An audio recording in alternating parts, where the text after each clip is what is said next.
Hello everyone, welcome back to my channel Fatima's family ওয়ার্ল্ডে। সবাই কেমন আছেন? আশা করি আল্লাহর অসীম রহমতে সবাই ভালো আছে। শুকর আলহামদুলিল্লাহ, আমিও অনেক ভালো আছি। আবার একটা নতুন ভিডিও নিয়ে চলে এলাম আপনাদের মাঝে। অনেকদিন হলো আমি কোনো ভিডিও দিতে পারছিলাম না, আর হাতে সময় অনেক কম ছিল, আর অনেক ব্যস্ত ছিলাম। তার মধ্যে আবার অসুস্থ হয়ে গিয়েছিলাম, সেজন্য ভিডিও দিতে পারিনি। তার জন্যে আন্তরিকভাবে দুঃখিত। এখন আমি আজকে দুপুরের জন্য রান্না করব। তো আজকে আমি মূলত ঢেঁড়সবাজি করব। তো ঢেঁড়সবাজি করার জন্য কড়াইতে তেল দিয়েছি। এবার পেঁয়াজটা হালকা একটু ভেজে নেব, তারপরে আমি ভেন্ডিগুলো দিয়ে দিব। ভেন্ডিগুলো দেওয়া হয়ে গেলে তারপরে ওটা কিছুক্ষণ নাড়াচাড়া করে নিব। এটা এক এক জায়গায় এক এক রকম বলে, আমি তো কোনো সব জায়গায় বেশিরভাগ ভেন্ডি বলে, আমাদের এদিকে ঢেঁড়স বলে থাকে। আপনাদের এখানে কি বলে আমাকে প্লিজ কমেন্টে জানাবেন। এবার আমি ভেন্ডির মধ্যে মরিচের গুঁড়ো, হলুদের গুঁড়ো, লবণ, পরিমাণ মতো লবণ দিয়েছি, একটু কাঁচামরিচ কেটে দিয়েছি, তারপরে একটু আদা বাটা, একটু রসুন বাটা দিয়েছি। যেহেতু ঢেঁড়সটা চচ্চড়ি করব, সেজন্য সব রকম মশলা দিয়েই করেছি। যদি যে ঢেঁড়সটা ভাজি করতাম তাহলে এর মধ্যে শুধু মরিচ, হলুদ আর লবণ, একটু জিরে গুঁড়ো দিলেই হয়ে যেত। তো আমি যেহেতু চচ্চড়ি করব, সেজন্য সব রকম মশলা দিয়েই করব। এতে খানিকটা পানি দিব, এবং আপনারা চাইলে এর মধ্যে চিংড়ি মাছও দিতে পারেন।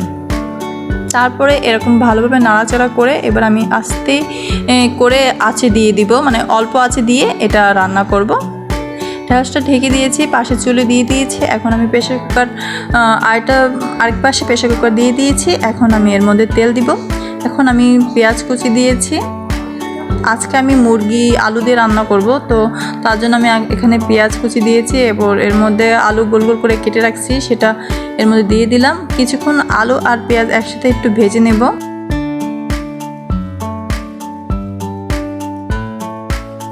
কুকারের মধ্যে এখন আমি মাংসগুলো সব ঢেলে দিয়েছি। এখন আমি এটা ভালোভাবে নাড়াচাড়া করে নিব।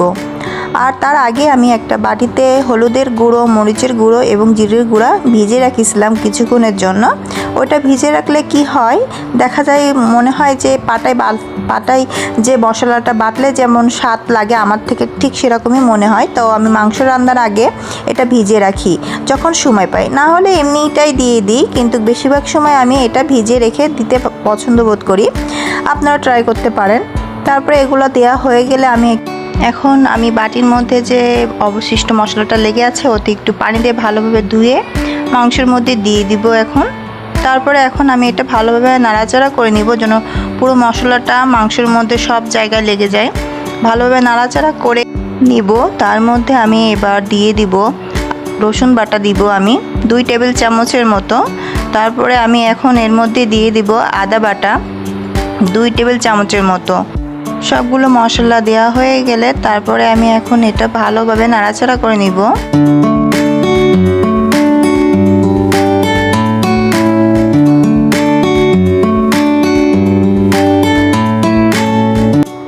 চুলা আরেক পাশে ভেন্ডিটা দিয়েছিলাম, সেটা হয়ে গিয়েছে। তো আমি হালকা একটু আছে আর একটু রাখবো কিছুক্ষণ। এখন মাংসটা ভালোভাবে কষিয়ে নিয়েছি। এখন আমি এর মধ্যে গরম মশলা বেটে রেখেছিলাম, সেটা আমি এখন দিয়ে দিব।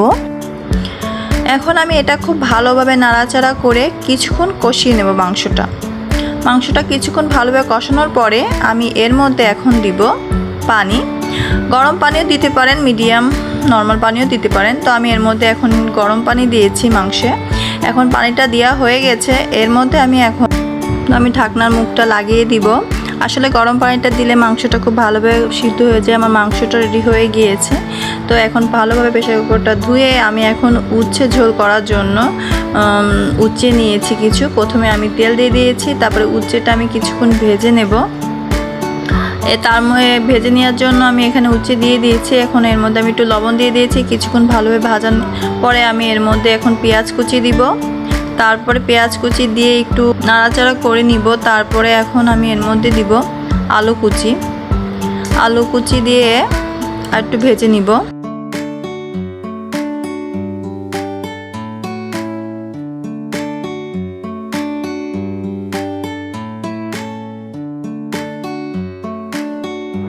ভালো করে ভেজে নিয়েছি।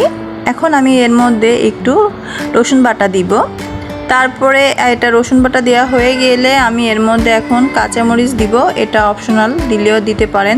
না দিলেও কোনো সমস্যা নাই। অনেকে তিতুর সাথে ঝাল খেতে চায় না, তো আমি একটু দিই। এখন এর মধ্যে হলুদের গুঁড়ো, জিরের গুঁড়ো দিয়ে পরিমাণ মতো লবণ দিয়ে দিয়েছি। এখন এটা ভালোভাবে নাড়াচাড়া করে নিব। নাড়াচাড়া হয়ে গেলে এখানে যতটুকু পরিমাণ আমি উচিতে ঝোল রাখবো ততটুকুই পানি দিব। তো পানি দেওয়ার পরে আমি এখানে ওই প্রেসার কুকারের মুখটা লাগিয়ে দিব। ঢাকনিটা লাগানোর পরে আমি এখান থেকে 2 থেকে 3টা সিটি দিব, দিয়ে তারপরে এটা আমি একটু জাল দিয়ে নামিয়ে ফেলবো। A few moments later. আমার রান্না কমপ্লিট হয়ে গিয়েছে সব আইটেম।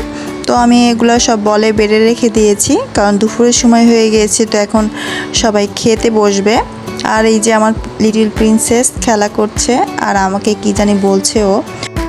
আজ তাহলে এই পর্যন্ত, আবার দেখা হবে আমার নেক্সট ভিডিওতে। আর আমার ভিডিও যদি আপনাদের ভালো লেগে থাকে তাহলে সাবস্ক্রাইব করে ভিডিওতে একটা লাইক দিবেন। আর যারা আগে থেকেই আমার ভিডিওতে সাবস্ক্রাইব করেছেন তাদেরকে অসংখ্য ধন্যবাদ। আর যারা ফেসবুক থেকে আমার ভিডিওটা দেখছেন আমার পেজে একটা ফলো দিবেন। সবাই অনেক ভালো থাকবেন এবং আমার জন্য দোয়া করবেন। আল্লাহ হাফেজ।